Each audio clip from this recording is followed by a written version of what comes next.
Constructing your life is about much more than just building a bank account. Each week, join real estate entrepreneur and mindset coach Austin Linney as he interviews guests who are constructing their dream lives and impacting the world around them on a daily basis. If you're an entrepreneur or wanting to start a business, or you just want to hear motivating stories of how others have overcome the odds, you are in the right place. And now for your host, Austin Linney. All right, guys, welcome back. This is Austin Linney, Construct Your Life podcast. I am so grateful to be here today, and I hope you are too, ready to take your life to the next level. We're going to talk about building a lifestyle, not a bank account. And I am beyond grateful to have Tyler Chesser here today, a broker, a multifamily investor, a coach. Apparently, I looked at that on your bio. I didn't know that, so we might have to talk about that too. So happy to have you here, Tyler. Absolutely, Austin, man. It's a pleasure, and I'm grateful to see that this seed that we planted is now sprouting. This is official, so yeah. Man, it's a pleasure to be here with you. Man, it's a pleasure. You know, life's funny. We were at the best conference ever, Joe Fairless, a couple weeks ago in February, and there are people that you meet, and you just like saddle up next to them, and you want to be around that energy. And I know I'm that way because I've been told enough. But this guy right here is one that would be an understatement. Positive, thoughtful, so many things. So why don't you tell us a little bit about your journey to being a real estate investor, a coach, kind of stuff like that. Get everybody up to speed. Sure. Absolutely. Well, I appreciate those kind words. And, to me, I think the most important thing is bringing good energy, and whether or not it's always positive, it's resourceful, it's thoughtful. It's, it's not survival mentality. It's more of how are we going to thrive. And so that's what I try to do on a daily basis. And, of course, I fall flat on my face all the time, especially in these types of circumstances that we sit here in. As we just talked before the show started, obviously we're sitting here in late March 2020, and everybody who's listening to this knows what's happening, at that point in our kind of world history, but pretty bizarre. So definitely all the mindset work is super important, especially now. But in terms of your question of, who I am and what's been my journey to get to this point, when I actually started my kind of, professional career as, a corporate employee. I went to school and did everything that I was told to do, and, get the good grades and then go get the internship, which then leads to, the full-time job there. And I was a, marketing professional as I started. And, I learned a lot about how to be a professional, how to operate in an environment such as a corporate environment, in that sort of structure. And, I learned pretty quickly that it was about, a lot about politics and a lot about who do you know, who likes you, and how can you sort of ride some coattails. And, I don't mean to poo-poo on that whole environment, but that was something that I learned pretty early. But I also learned, that I did really enjoy, tapping into the behavior of individuals and people just through psychology. And that's why I love marketing, because you can communicate things either subliminally or subconsciously to, encourage certain behavior and to encourage certain loyalty and brand sort of equity, so to speak. And so I found that to be super fascinating, and I still do. I still love branding. I still love psychology. And that's why, really a lot of what has caused me to, experience some success in real estate is because I've applied those thinkings towards real estate as a broker, as an investor, as a coach for real estate investors. It's all about psychology. It's all about what's going on in between your ears, in between your eyeballs, and so to speak. And, especially also, how do you tie that into your body, into your spirituality? And as we were talking about earlier, your energy, and how can you combine all of these forces together towards creating, like what you are all about is constructing that life. Right. And my mission is to elevate to a life without limits and to allow others to do the same. And my philosophy has been that real estate investing, in addition to personal growth, in addition to, committing to just being defiantly committed and being resourceful and doing whatever it takes, really is the combination of those forces is what creates the opportunity to live a life without limits. And, real estate certainly can give you practicality in your life, from a cash flow perspective, from a wealth creation perspective. But we obviously know right now is another reminder to us that we've got to focus on cash flow and not net worth. We've got to focus on, cash flow, not value. And, what's our debt structure and all these kind of things. Because look, we've got to have, cash in our life to be able to do what we want to do. If you want to do anything you want to do, then you've got to have that. And so the sort of the path for me has been, through reading books. I mean, I'm a huge reader. I read a book a week, and I've continued to just stack that on top of itself in terms of learning, building a network, with folks like yourself, whether it's, in my market or across the country, sort of building a deep network. And that's really been, the success for me has been from my own inner work. Like, what have I developed myself? What kind of understandings have I, developed within, how have human beings evolved over the past 13,000 years or 7 million years? And how can I apply that learning to today to thrive in this type of environment? Because, it's pretty interesting where we're sitting right now. We're sitting in a place of, most people have fear or doubt or worry about, man, is the worst case scenario happening? And, I think something that I always try to remind myself, I'm a huge fan of Tony Robbins and guys like that. And, he always says that life happens for you and not to you. And so it's a reminder, that I have to, continually, it's like every single morning I've got to get up and really kind of develop this reminder of these kind of things that no matter what happens today, it's going to serve me, in the future. And so I don't know, man, I'm also just the type of guy who likes to have some fun.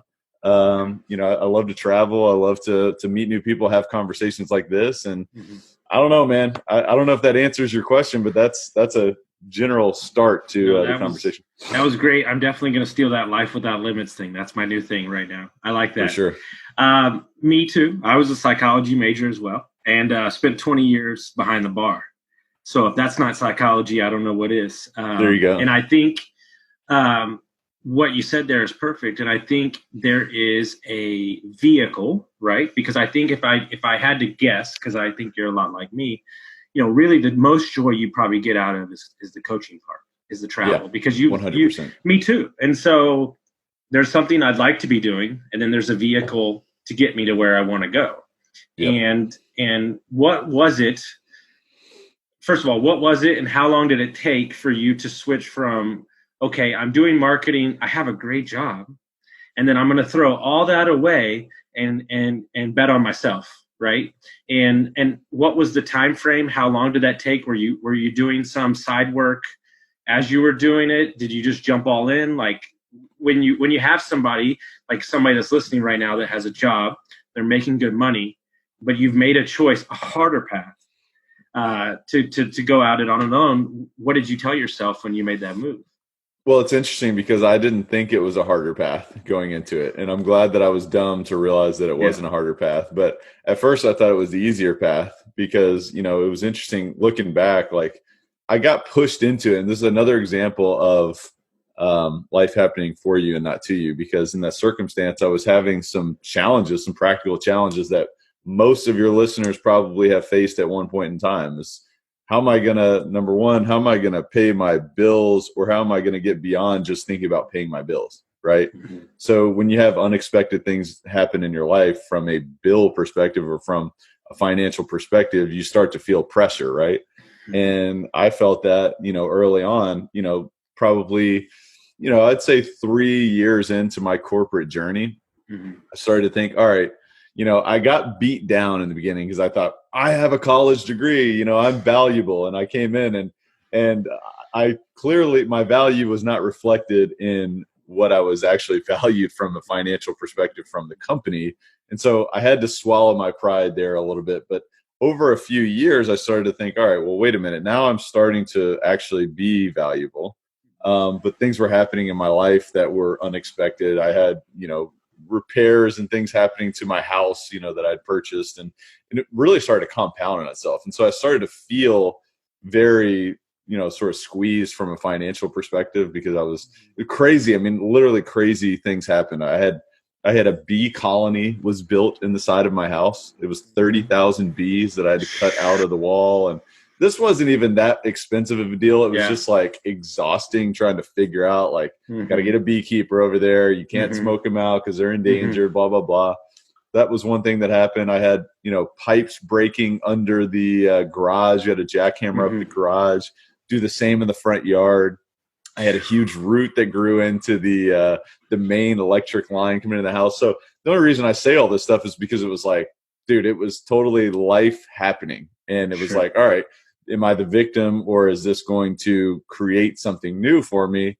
And it pushed me to a point where it's like, all right, I need to ask some serious questions about finances, because it was interesting. I look back and I didn't ever, budget for like repairs and maintenance on the house, which is so obviously like primitive in many ways.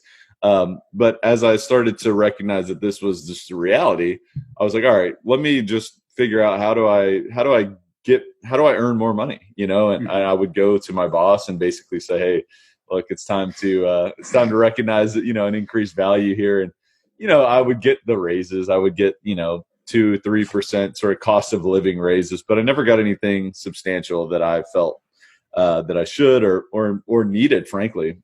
And so I started to ask more questions of myself, like, what else is there? What other ways are there for me to make money? And long story short, I started to just kind of ask these questions of other people too. What other things could I be doing? Because I felt like I was on the path that I was always told. And it's like, I'm doing exactly what I was told to do. And I'm like, wait a minute, there's going to be other unexpected things that happen in my life. So am I always just going to be financially pinched? That doesn't sound like a life that I want to live. And I was working, a lot. I was doing conference calls with folks in the Middle East and Asia and South America and all these different places. I'd be taking the morning shift one day, the night shift the next day. And I'm like, all right, hold up. I'm busy and I don't have any money. This is not cool. So then I started to ask these questions and try to figure out what else is out there. And I know this is a super long-winded answer, but I found out that real estate could be another avenue for me. And the avenue that it could be for me was through sales. And so I went and got my real estate license. I could do that sort of moonlighting and going out and figuring out. It's interesting because I literally got a no interest credit card to get my real estate license, which I don't even know how much it cost me. It wasn't that, it was $1,000 or less. And, I wasn't completely broke, but I mean, looking back, I was probably pretty broke. So I literally put the licensure on the card, got the license, and started to build a business on the side. And I said, all right, I'm going to set a date, and this is my goal to be full-time into real estate as a salesperson. And so I started building my business, but then I started learning more about real estate because I was actually selling houses to start with. And I started selling houses and I started making some extra cash, which was nice. It helped me with some breathing room. But then I learned, wow, I don't really like selling houses. So then I started to learn more. And of course, many of the folks listening know Robert Kiyosaki, Rich Dad, Poor Dad. When I read that book, my whole life was changed because then I recognized that it wasn't necessarily about trading my time for money, which is what I was doing as an agent still, to a different degree. But then I learned about real estate investing and owning assets rather than liabilities and setting up my life differently than my whole, like everybody had told me to go get more valuable, to go trade my time for more money, when I recognized that I could trade, my expertise for assets or my, and then trade my assets for more assets that then pay me and pay others around me and create the practicality. So then I became a real estate investor. And as I learned that, I made every single mistake in the book. I'm telling you, I didn't have a team. I didn't have a strategy. I didn't have systems. I didn't have the mindset appropriately, because I was making all these mistakes and losing money. And I'll tell you what, I was going through a spiral. It was a negative downward spiral. And so I just became so obsessed with my own personal growth and learning more about psychology and how my own mind works and how I know every other human being's mind works as well. And so developing my own systems, my own strategy, that's when I started coaching others, because I was able to dig myself out of, a little bit of a hole. And I said, you know what, this is pretty exciting because, I could have gone the opposite direction. I could have just said, you know what, I'm going to throw in the keys, and I'm not cut out to be a real estate investor. But I think because of that early failure and because of those challenges, I've come out stronger on the other side. And it's another example of life happening for me and not to me. If I would have hit a home run in the first deal, I probably would have just said, you know what, I'm a natural at this. This is super easy. And in the future, I would do bigger deals, and I would probably, it's going to catch up with you, the school of the hard knocks. So yeah, man, I think this has really kind of been my journey, but every day is a new piece of this journey, man. We're in the next chapter right now. Amen. And, people, especially new investors, if you talk to them all the time, that's the main concern. The main concern is, what if there's a tree what if there's bees? Guess what? There are going to be what ifs. And those what ifs create a foundation to remove yourself emotionally from the transaction, to look at the numbers and to make things work. And, because I do Airbnb and you talk to clients, Airbnb is the Wild West, and people want to put it in a box, and you can't. And I view it the same way with real estate. It took me 7 years to get my first deal, and then I bought 3 houses in a year. So, I think that's how it works. I think what's exciting for me as I talk to you is that what do you think the defining moment to stop the negative spiral? Because I've been there 9 million times. And there is a moment, right, where you could have easily handed everything back, and you could have said, I'm going to go back to my marketing job, and I'm going to be that guy, that normal dude. And guess what? Your struggles are not going to stop, tomorrow or the next day. So what do you think? Was it the people you were around? Was it the books you're reading? Like the talks you had with yourself? What do you think was the true defining moment in that?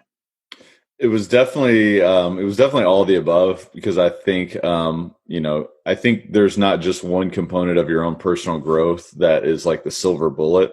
I was still continuing to invest in my own learning and figure out new strategies and figure out, new systems that I could implement. And it was like, I fumbled my way to creating systems and strategies and an approach that worked. And it took me a long time. I mean, honestly, it took me several years before I actually had what worked. And I still continue to refine my systems and strategies. So don't get me wrong, there's always room for improvement. But, as far as a moment, I mean, honestly, like one thing that I would say was a moment, it was probably a moment before I got into the moment. I always had the mindset of, if I'm going to commit to something, I'm not going to throw up the white flag. There's, I think that was deep seated within me that, what, like if I sign on debt, there's no way I'm going to hand the keys back, Sure. Unless there's literally no other option to me. So I just always had that sort of mindset that, look, there's no other option but success here. Mm-hmm. And I just continued to say, you know what, this feels overwhelming. It feels like I'm pushing a boulder up a mountain. And there's some days where I just want to like let this thing just crush me and just like lay down and forget about it. And granted, I mean, there was days where I just had to take a breather and just like, man, I got to take a step back from this thing. Mm-hmm. But I think that was sort of my mindset going into it. And I don't think I was conscious of that, but that was it. It was like, man, I have no choice but to figure this out. And it sucked, man. It sucked really bad. It was super hard. I mean, I had, first deal I ever did was, a small multifamily property, 8 units. Mm-hmm. And, half of my tenants were delinquent, sort of bad tenants. So they were totally bad debt. Mm-hmm. And then, of course, all of them were professional tenants. So they were all, they know. I'm sure many of the listeners know what a professional tenant is.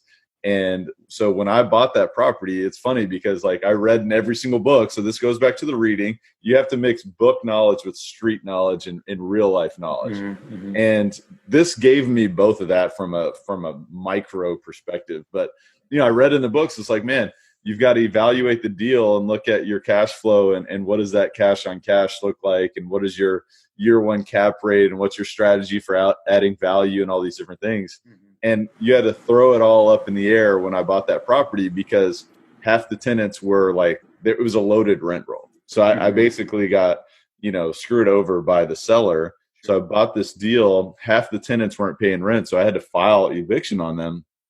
And of course, they know this process. They've done this before. They have nothing to lose. And so it's months before I could get, any of these people out of there. And of course, then they destroy the units. So not only my budget that I, set up to renovate the units was much higher than I expected, but also it happened much quicker. And so, not having the appropriate funds in place to be able to do that, other than just like scramble and make sure that my main business was I was selling investment property as a broker, and I was funding that like frantically, like, all right, we got to close this deal so then we can fund this rehab project. And then of course you got the contractors who are screwing you and not showing up and all these different things and all the unexpecteds too. I mean, pipes freezing, whatever it is. I mean, you name it. Here's the thing. I feel like you're making it up, dude. Dude, it sounds like I'm making it up, but it's like what I learned is that the worst case scenario is possible. Sure. And what do you do when that happens? So you got to think ahead. I want to stay here because this is the rub, guys. This is the worst nightmare when everybody's that new is sitting at home and they're laying in bed and they're sweating. This is what they're thinking of. Yes. Oh, they're going to tear up the units. Oh, they're not going to pay rent. Oh, they're not going to. So we're going to, so you're saying, I'm not going to give up. I'm going to figure it out. And I'm going to go out on a venture to guess that this property made you a ton of money. And this property probably spurred you along for your next purchase, right? See, I didn't even know that stuff. And I knew it. Totally. Well, I mean, one of the best books I've ever read is Think and Grow Rich. I mean, many people know about that book, but what he says is that every adversity is the seed for a greater, opportunity in the future. And I totally probably butchered that, but it's true. And it was true on this one as well. But it just, man, it was like tuition. It was like, oh, you think you're a real estate investor. Okay. Well, let's see how that goes. And I mean, honestly, yeah, it took me probably 2.5 years to really dig myself out of the gutter and then like get my feet underneath me and just like going. And you didn't have the network you have now, right? Exactly. So that's when you're like, oh man, if I would have had the network I had now, like I could probably save this, but then you wouldn't have the experience, right? And then you wouldn't have the issue. So let's just give them some tangible data. Yeah. You were in for this. It cost this. If you just could remember, like, what do you think you wound up like coming out ahead on that one after all that? Yeah. So it cost, I bought the deal for $310,000 and sold it for, so I put in probably 100 worth of improvements. 410. Yeah. 410. Yeah. And I sold it for 500.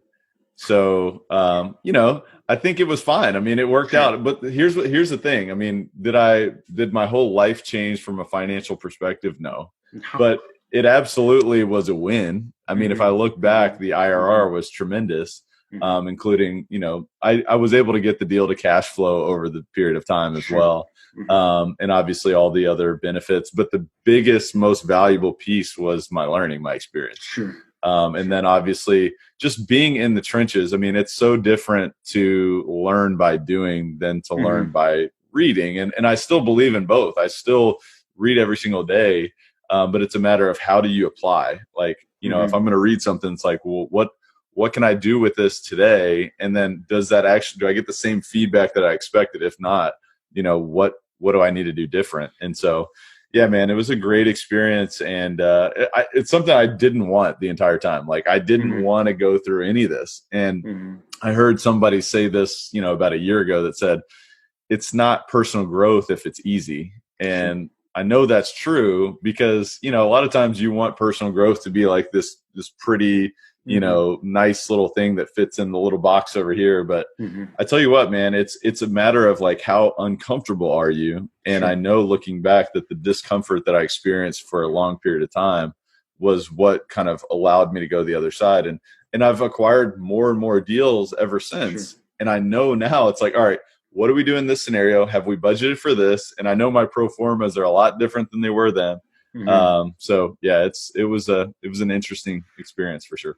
Yeah. And it's funny because, it did take me a long time to buy my first deal, but I kind of saw the tea leaves. I kind of saw what was happening in the city. And I don't have a problem telling you that my house went up 200 grand in 2 years. Like, because, I bought the nicest house in the neighborhood and the neighborhood was changing. Well, last year I lost money on a company I started. And I have learned more from losing that money than ever. And you know what? My friend told me, and I tell you, it changed my life, because I was playing the victim for a couple of days. What if, all that BS. And he said, hey, have you ever run a business before? I said, no. He said, did you go to business school? No. Okay. Well, then treat the $20,000 you lost as the best business degree you ever had, because you were building a business with actual business partners, and you've learned more about yourself. And I tell everybody, that was the game changer, man. Yeah. I mean, I know you know this, and I'm sure you felt this, but like when you lose money, you learn, and if it's a substantial amount of money, you will never forget that. Yeah. I mean, you will not make that decision. You will not 100%. Make that mistake twice, because unless you've just got an endless amount of resources and it's, it is what it is. But I don't know about you, but starting out, I didn't have that. And it was like, man, this felt like life was ending, Yeah. And then learning how our minds work and how our emotions work, which then lead to our actions, our behaviors, our habits, our rituals, and then our personality. That's what I became so fascinated with, because if we say, man, life is ending because we just lost money, then how do you act? You act in a way that's going to perpetuate that situation in other ways as well. So I just became hooked to that. I gravitate big time. Anytime I hear this story, I'm like, got to talk to him. Any guy that's been a millionaire, lost it all and built it back again, that's my guy. That's my guy. I heard a story the other day. He had $3 million in the bank, lost it all, had to be an Uber driver, and now he's worth multi-millions again. And I'm like, that's my dude right there. That's amazing. I heard a story yesterday from a gentleman, Christopher Lockhead, who's literally my soul animal. This guy's a tech billionaire, and he was talking on a call about the climate that we're in. And he was talking about an ex-hockey player in California who had 3 restaurants, retired, and he was about to expand to like 20 restaurants. I mean, this dude was killing it, right? Virus comes, wipes out his entire business, right? He's literally financially ruined, going to pay bankruptcy, the whole 9. You know what he decided to do? He decided to open up his restaurants to feed homeless people in food banks, even though his life is in financial ruin, and he doesn't know what's going to happen on the other side of this. He doesn't know 3 months from now how he's going to pay his bills, but he decided to turn this tragedy for his business and his life into a positive for other people. That's amazing. I think through this virus, and I think through what we are going through right now, you can choose to step up, and that's what it's asking for. It's asking for leaders to step up and show the way, for sure, for the people to know that this is just a moment in time. And yes, it sucks, and people are going to lose their jobs, and businesses are going to close. But how you wake up every day and who you choose to talk to, who you choose to listen to, is gonna gravitate towards how you feel, right? And that's why I'm obsessed with multifamily investors. And the reason I'm obsessed with multifamily investors, because I've never met a group of people that has no money in their bank account that looks at a $12 million deal and they're like, we'll figure it out. And when you get around those people, don't you agree that changes your mindset? 100%. Yeah. I mean, it changes everything. So what I love about you, what you mentioned to me at the best conference ever, is that you own a 50 unit by yourself. And there's a lot of people walking around talking about, I've got 3,000 units. Yeah, but you might own 0.55% of the 3,000 units. So walk everybody through how you get your mind ready, because I would imagine that's a nice size purchase, right? Mm-hmm. So you take the eightplex and your problems get steroid, like they're supercharged with a 50 unit. Well, what I can say is for sure, I'm glad that I learned on a smaller basis, because I can't imagine if I was making those same mistakes, times 5 or times 6 or whatever that multiple is. But yeah, I mean, it's definitely a requirement to structure a solid deal, to do proper due diligence, to put a team in place that can handle an ongoing onslaught of problems. I mean, that's what real estate is all about, problems and how do you solve problems. So that's one of the things I feel like real estate investors are in a better position in this environment, is to realize that we're always dealing with problems anyway. So, I think that we're better positioned. But I mean, I guess your question is, what's the approach from a mindset perspective to be more quick? Did you almost back out? Like, was there hesitation on putting your name to that much debt? No, there wasn't. And the reason why is because I felt like I went through the gauntlet. I've already gone through the gauntlet in so many different ways that my eyes were open to what's the worst case scenario. And I put that in perspective and said, all right, if the worst case scenario happens, can we still make this deal work? And I said, yes. And this deal was, it was a home run deal. I'm going to be honest with you. It was an absolute home run deal. So that makes a huge difference. And I was able to structure the negotiation with the seller, in a way that it would really protect me. And so, I went through due diligence and recognized that really the property had much more problems than I expected going in, and it needed a ton of work. And it was an estate sale, and the heirs didn't want the property.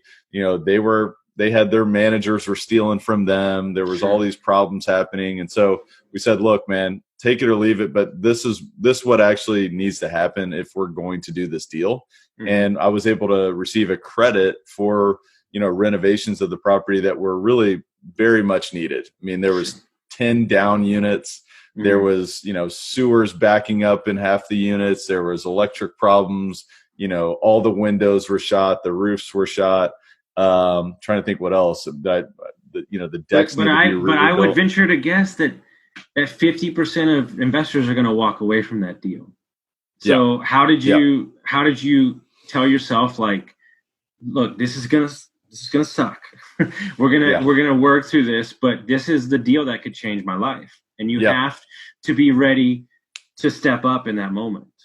Yeah, absolutely. I think the biggest thing was recognizing that anything is possible. That's the belief, and that's the identity that I have cultivated, over the past few years with my consistent sort of personal growth. And the people that I surround myself with are not like, woe is me. It's more like, hey, anything's possible, and let's open our minds to creativity, right? Like, what's the solution? Like, what Robert Kiyosaki says is one example, is like, the difference is, I can't afford this, or how can I afford this? Right.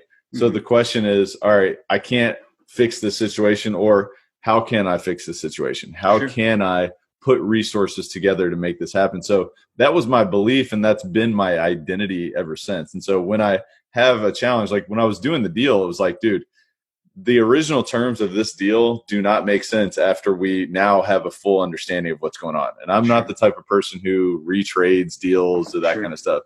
But at this point, it was like, look, like at the end of the day, it is business. And for us to make sense of this, here's what it needs to be. And if that's not the case, I totally get it. Like, please feel free to go and do this deal with anyone else. But we were able to have an intelligent conversation, between all parties, and say, look, here's what other people are probably going to say as well, from, the operations perspective, from the, CapEx perspective, and from all of the future challenges of this deal.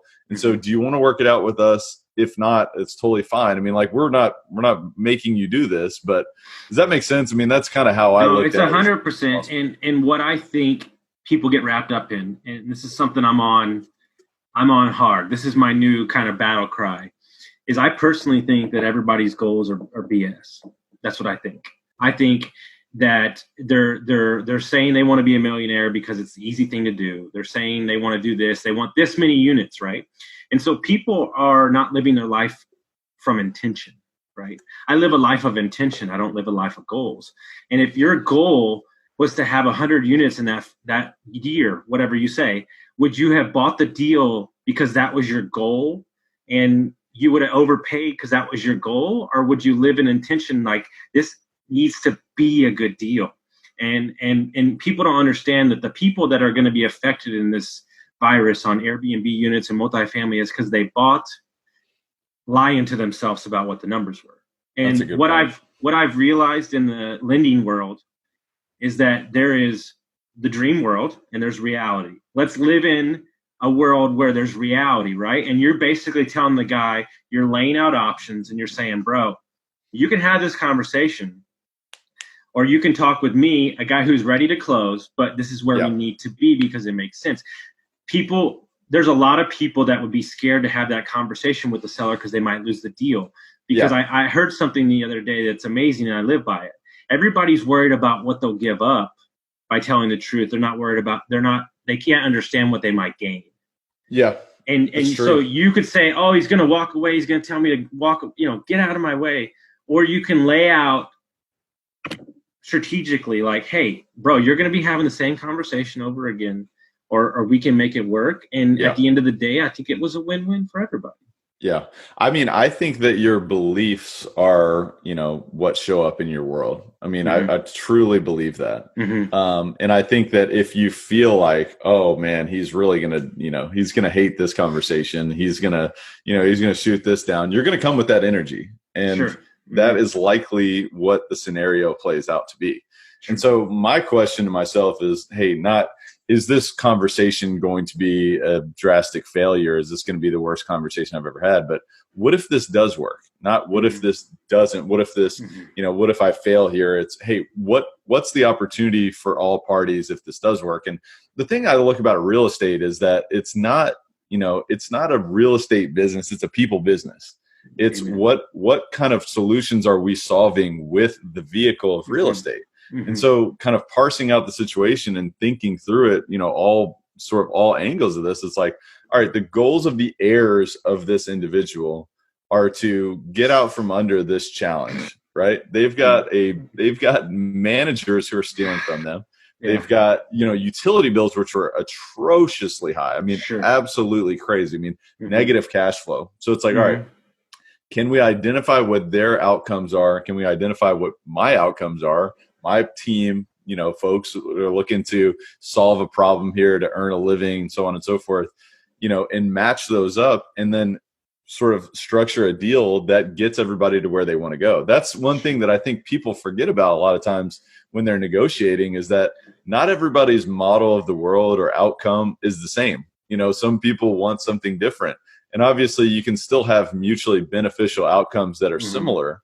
But I think identifying and having understanding, that's why when I'm negotiating, I want to ask more questions. I want to talk less. I want to listen more. And I want to know what's going on. But then I also want to show up and understand that, hey, look, I'm somebody who's here to help and to solve. And I'm not going to be somebody who's greedy. I'm not going to be, somebody who's doing a deal just for me to win. I want you to win as well. And how can we leverage each other's outcomes to help each other win? Guys, y'all should back up that right there, because I'm letting you know right now in life, what he's talking about is everything. It will set you free. And what people don't understand, especially in the space I'm in, the Airbnb, they want to project their thoughts on a deal. It's not for you to determine what this seller needs or doesn't need. I've got a kid I'm teaching wholesaling right now. And life is about friction points. Look at it, see how you can take friction. And when you take friction out of somebody's life, the greatest story ever my mom told me, when I was a kid, there's 30 acres they wanted to buy. Dude was country as, hick. And my dad is from the city. My dad's a doctor and not really that country. And he tries to buy this property from this guy 3 different times, offers him 20K, 30K over, no, I'm good. Get out of here. So my mom goes, let me go talk to him. And so she goes, comes in, shows him the property, spends 40 minutes with him and never asked about the deal, never asked what it cost, none of that stuff. She gets back in her truck, and as she's stepping into her truck, the guy goes, hey, what the fuck? He's like, you're not even going to ask about the deal? And she goes, well, if I thought you wanted to sell it, you would have fucking told me. And he sold it to her for 20K less than he was asking. Wow. Don't project what you think the seller needs or wants. If you can't see eye to eye, live in an abundant mentality, walk away, and that deal, if it's meant to be, will come back to you. Yeah. But don't spin your wheels trying to sell somebody that can't be sold. That's just very well said. Yeah. Very well said. And so when you get out of that scarcity mindset, because I was there. Like, I'll take any deal. I don't even care. I just want to say that I got a property. Look at me. I'm a real estate investor. Yeah. And that, because you want a deal, you could overpay, 30K, and then you're upside down. And then what kind of real estate investor are you? And I think that's what multifamily guys do a bunch of times. Well, there's so much gold to what you're saying. And there's a couple things I just wanted to follow up on real quick, because, over the past few years, it's been all about growth, do more, become more, and all these different things. And of course, I'm all about that. But in terms of real estate, I do believe there's a ton of merit to what you're saying earlier about people who just set goals, and no matter what, they're going to hit that goal. And I think maybe we've got to make a little bit of a shift here and say, all right, are we just looking to acquire a certain amount of, properties or units or whatever, or are we looking at the merit of these deals, and do these deals make sense? Because the worst case scenario is possible. When the worst case scenario happens, are you going to be happy that you attained that goal that you just wrote on paper or whatever, several years ago, or are those deals still successful? Sure. So that's one thing that I thought was huge. I mean, you made a great statement there.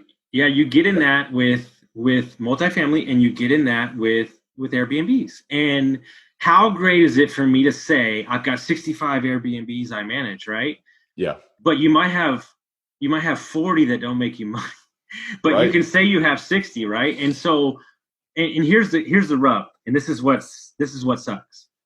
If you're going to set boundaries and you're going to set a standard that you're the type of client you're going to get, the values might be greater, right? And so you have to have the right mindset to know that you've chosen this path.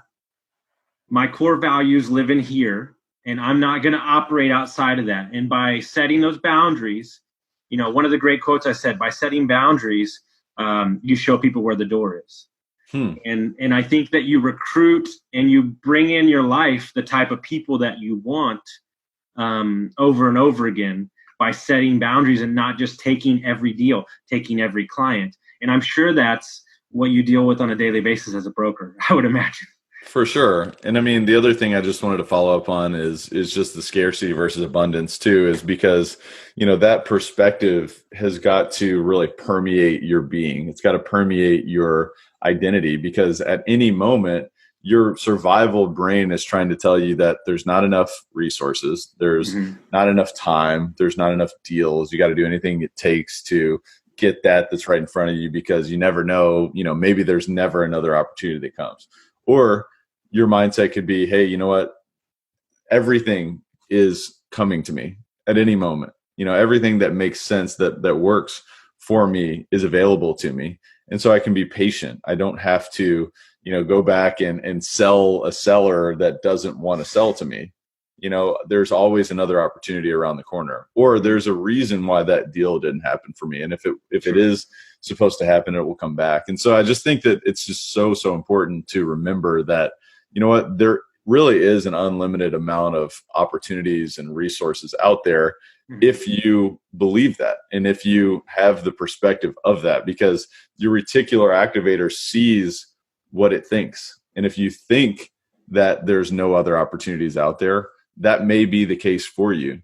But I've seen it the other way. And that was the negative downward spiral that I was on, that I thankfully was able to dig myself out of and start to look like where focus goes, energy flows. Another great comment or phrase that Tony Robbins uses so much is that when I focused on, solutions, when I focused on productivity, when I focused on systems and feeding my mind and not, reading into, oh man, the economy is crashing, or all these different things, and overwhelming my survival mind of nothing's going to work because everything's out of my control. It just, that was the shift for me. And I know that it can be the shift for everyone else if they just choose to understand that they have this within themselves right now, but it's a daily process. You've got to wake up every single day and remind yourself that, hey man, my body thinks that it might all end right now. My brain thinks that it's all over, here today or whatever, but I'm choosing to not listen to that. I'm choosing to not believe that, but I'm also choosing to create a new belief that says anything's possible. So that's a requirement for everybody to do every single day. And I know that's something that I have to do every single day. I agree. And something I talk about on a daily basis with the guy that's working with me, the new real estate investor, never done a deal before, is I don't think people put enough stock in small wins.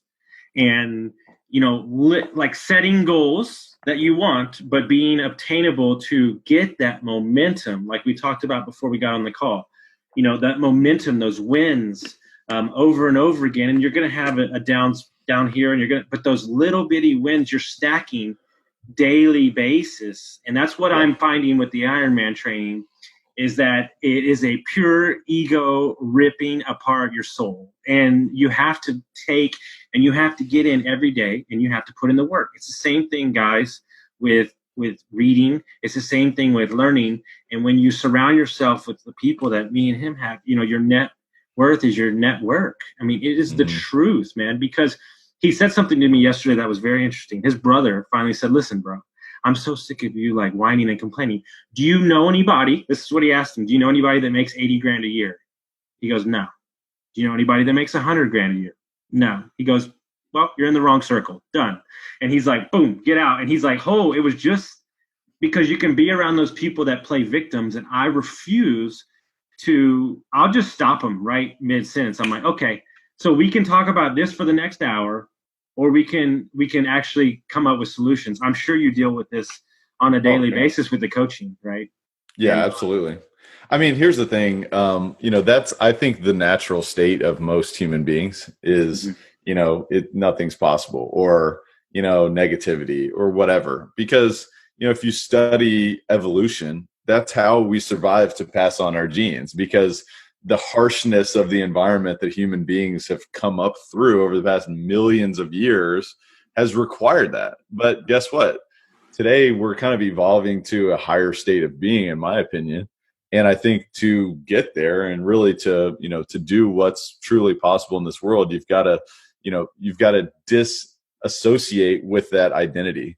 But, that's really an ongoing basis, which I just talked about. But the momentum thing that you're talking about is also super important, because momentum can go in either direction. I think that's one of the things that most sort of high achievers right now are feeling. The momentum just we're savages. Stopped. We're savages. We want to be working 18-hour days, exactly. And the world's telling you can't. Yes. Exactly.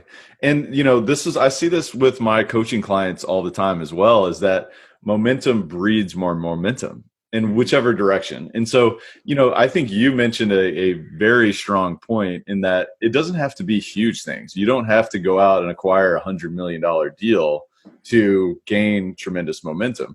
One thing that I did this morning, to be honest with you, it's like, all right, I've still got a lot going on. During this whole situation, we can still do calls. We're still doing deals, things like that are still happening. But, what's something that, because truthfully, there's times where I feel the momentum is out of my favor as well. This morning, what I did was I went down and got my taxes organized. Like, my CPA sent me this super long email of here's all the different checks that need to go here, here, and here. And you know what? I wrote out freaking envelopes, and it honestly, like, I folded up all the papers, I put them in there, look, the envelopes, they're in a big stack now. It's the worst little job that you can ever imagine. It's like $5 an hour type of work.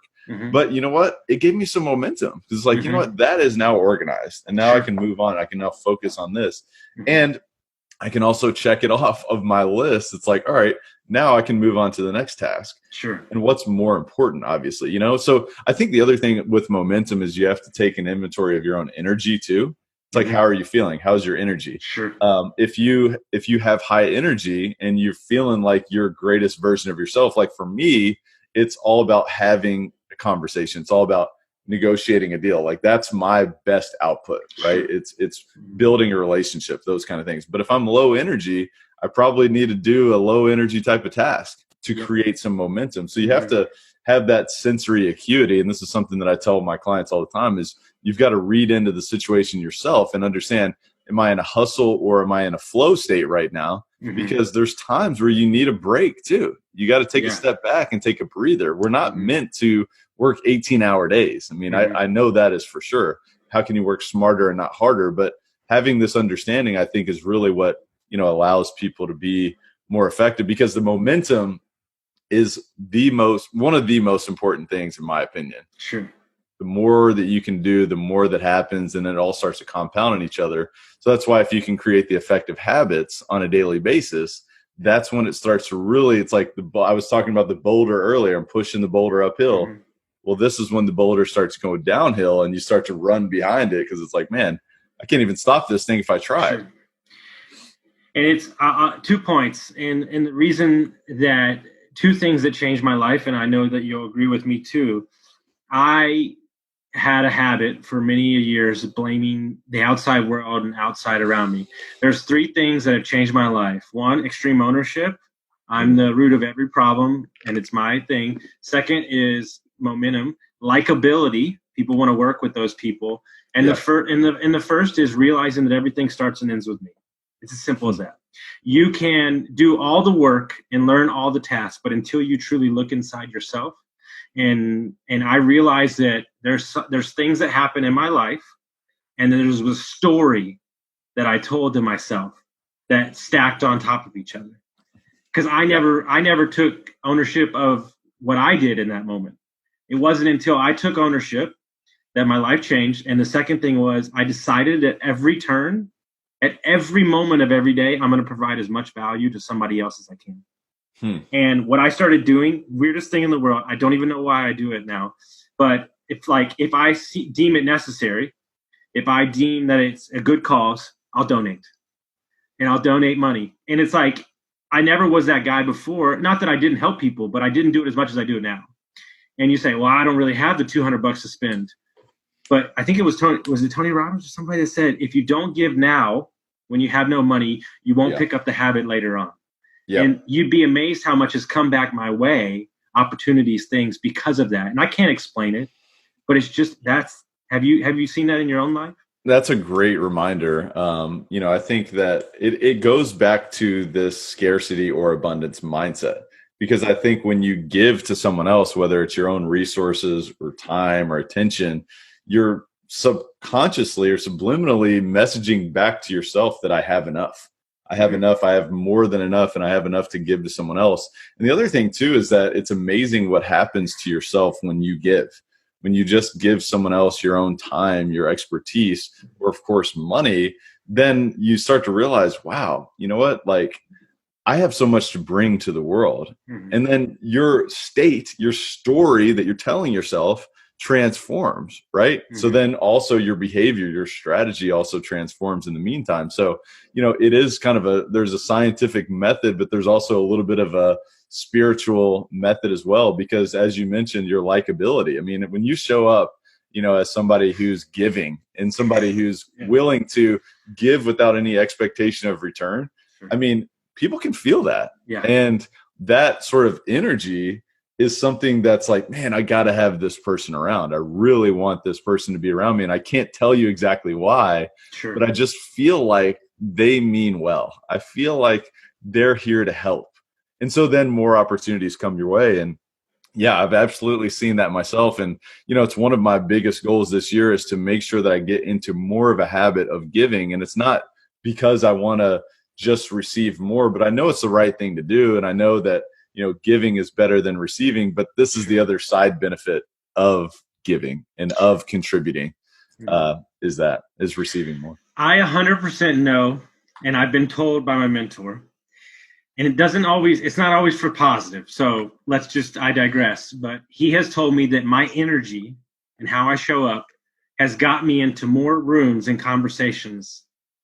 That's why I'm where I am, because I'm so passionate about being the best version of myself and showing up and adding value. People got to understand the 2 biggest relationships I have in real estate for investor wise is from DMs and Instagram. Wow. And there is, hey, how can I add value to you? How can I want you to be my mentor. Yeah. How can I add value? Once again, we're back to the friction point. You see a need, you pull it from their life, they're forever grateful, right? Yeah. And so that compounds on compounds. and me and you, we could talk for 9 years. We'll have your part 2 soon, but let's talk about, you have a podcast. Yep. That I think is out of this world. I made my podcast, my producer, I made him listen to yours, and I said, we're going to do it exactly like this. That's awesome. So he was like, man, this stuff is good. So talk to people about your podcast, your coaching, how they can find you, how they can, they can hunt you down.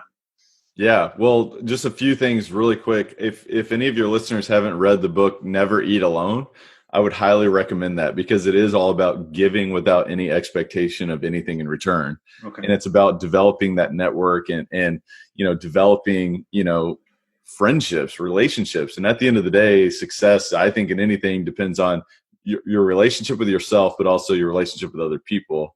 And so I just wanted to make a plug of that. I'm literally looking at the book. You just reminded me of it as you were saying that. But as far as your question, thank you for your kind words regarding the podcast.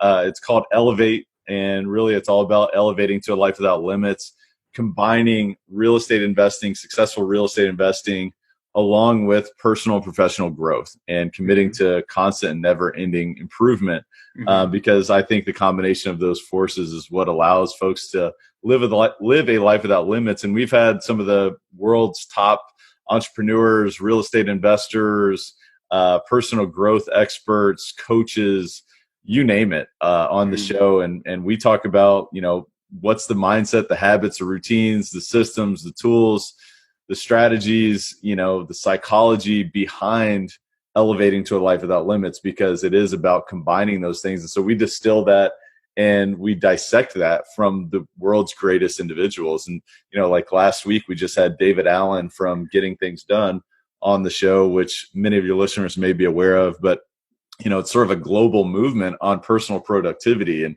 just as an example, it was so interesting because I read that book and I was like, man, this is totally life-changing. The cover of this book looks like the most boring thing on the planet. And so I bring this guy on, and he's kind of like a hippie. He's kind of like a little bit of a spiritual hippie. Yeah. But it's so interesting because you can apply these innovative thoughts from one side of sort of the esoteric corners of the world to real estate and to developing your own life and designing your own life. And so that's what Elevate's all about. So definitely you can find us on any platform, whether it's Apple, YouTube, you name it. Spotify, SoundCloud, anything out there. So we're definitely having a great time. We were top 200 business podcasts in the world. And amazing. You just started too. Yeah, we just started. That's amazing. In August 2019. So there's that. And if anybody wants to learn more about coaching, they can go to coachwithtyler.com, coachwithtyler.com. So that's you can definitely find out more about how that works. And what we'll do is we'll set up a 45-minute coaching discovery session with anybody who's interested. And that's free. It's complimentary.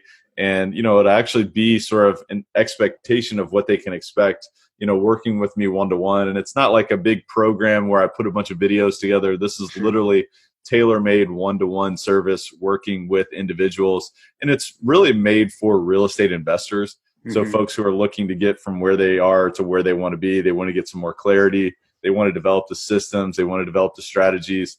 They want to understand what limiting beliefs are and how to, cultivate, an empowering belief system on a continual basis, and a very strong belief system that's going to allow them to live and design a life without limits through real estate, in addition to, time management, accountability, so on and so forth. But, definitely that's the way to find out more about that is coachwithtyler.com. 100%. Guys, I would check that out for sure. I would imagine, if I have ventured to guess, this guy's probably going to write a book soon. I bet he's been thinking about it. Yeah. Yes, it is in process. Who knows, man? Maybe the coronavirus will keep us inside for 6 more months, and maybe I'll get that book out. Yeah, dude, it's in process. Absolutely. I love it, man. Well, I've had a pleasure talking to you. I want to thank everybody out there for listening. If you like what we're talking about, be sure to rate us and share us. I just want to thank y'all so much. I hope you enjoyed this episode and take action on what you did. There's a lot of books in there that we talked about. Reach out to him personally. I know he'd be happy to answer any questions that you had. And I guess the biggest thing I want to leave everybody with is, what is a piece of advice that you would offer anybody during this time of uncertainty, during this time of the virus, and kind of what people can be doing, right now. I feel like this is separation time.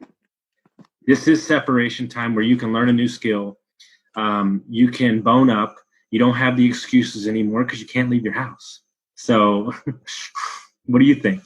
I think it's so true, man. It's separation time. It's time to work on your inner self. It's time to continue to develop relationships. There's still no excuse. I mean, you can still have discussions like this. Really, you know what? Honestly, it's how do we adapt at this point in time? It's not an excuse time, because a lot of people are saying, well, I set these goals 2 months ago, and you know what? The circumstances are not going to let that happen. So the question is, how do you adapt? And what is this teaching us, right? What is this circumstance allowing us to understand, and how is this happening for us and not to us, is really important. So what's your inner voice saying, and how can you adapt and become stronger on the other side of this? Amen. I think you will be surprised when we come out of this, the amount of innovative new ways that we're doing business. And I think that, things are coming out now where you're like, oh, they've had that in the hopper, but now they have to release it. And it's just crazy to see where we're going to be. Man, thank you so much for being on. I really appreciate it. And everybody have a great day. Awesome. Ton of fun, man. You got it.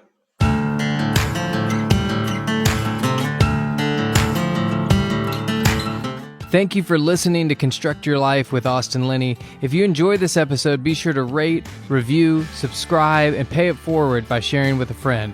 Most importantly, take this opportunity to start constructing your life by taking immediate action on what you learned. For show notes, resources, and more information on one-on-one coaching with Austin, visit constructyourlifepodcast.com.